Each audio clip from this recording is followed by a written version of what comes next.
Hey everyone, and welcome back to What If Kid Goku Turned Super Saiyan.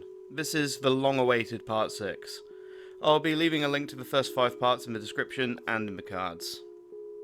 As a quick recap, when Krillin was murdered by Tambourine, Goku exploded into Super Saiyan and obliterated him, and later King Piccolo.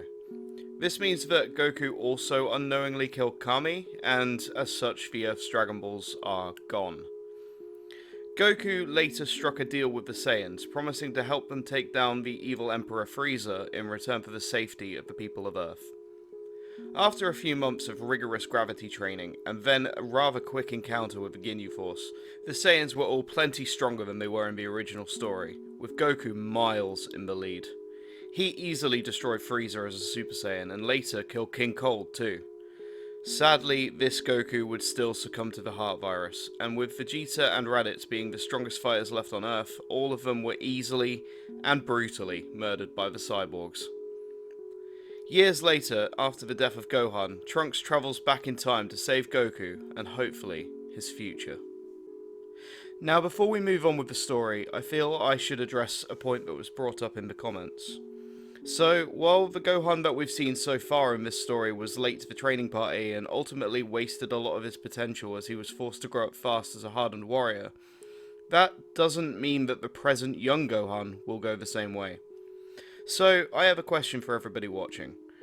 Do you think that this Gohan would have a higher potential due to his father already being Super Saiyan when he was conceived?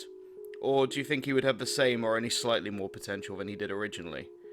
I'm going to leave this decision to you guys. Maybe I'll leave a poll in the comments. Now we pick up the story once more in age 764.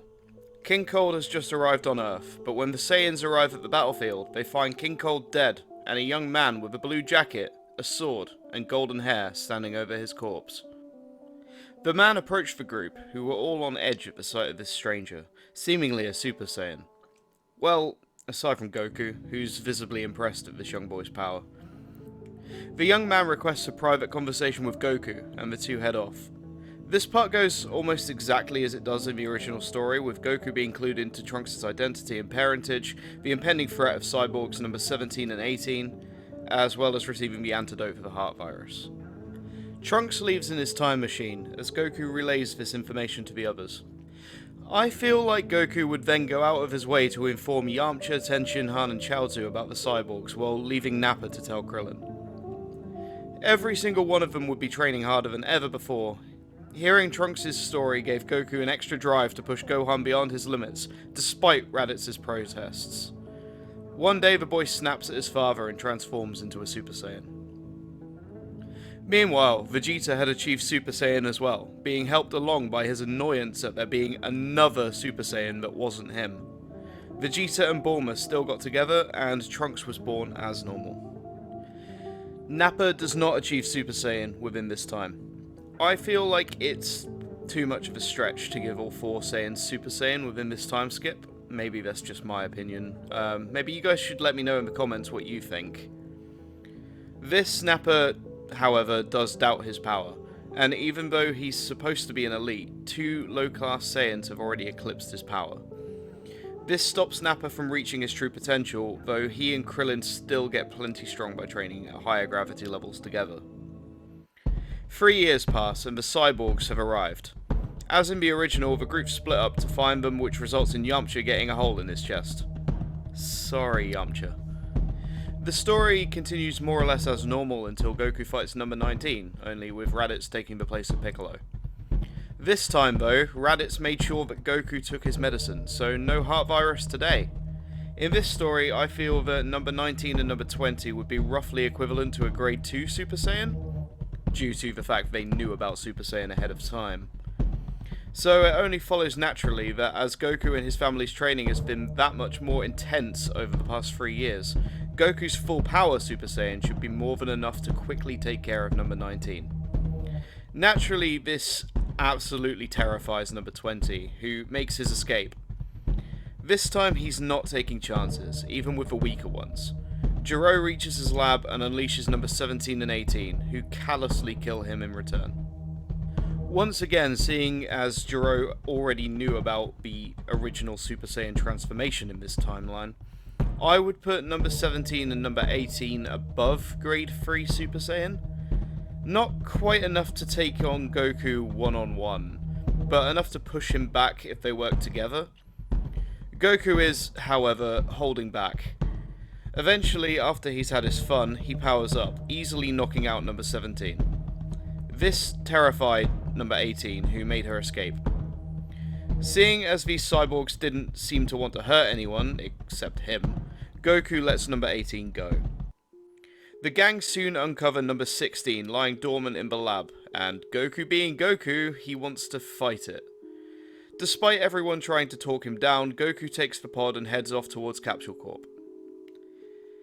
Meanwhile, number 18 finds herself stopped by a smirking Super Saiyan Vegeta, and Trunks following behind, having followed his father's energy.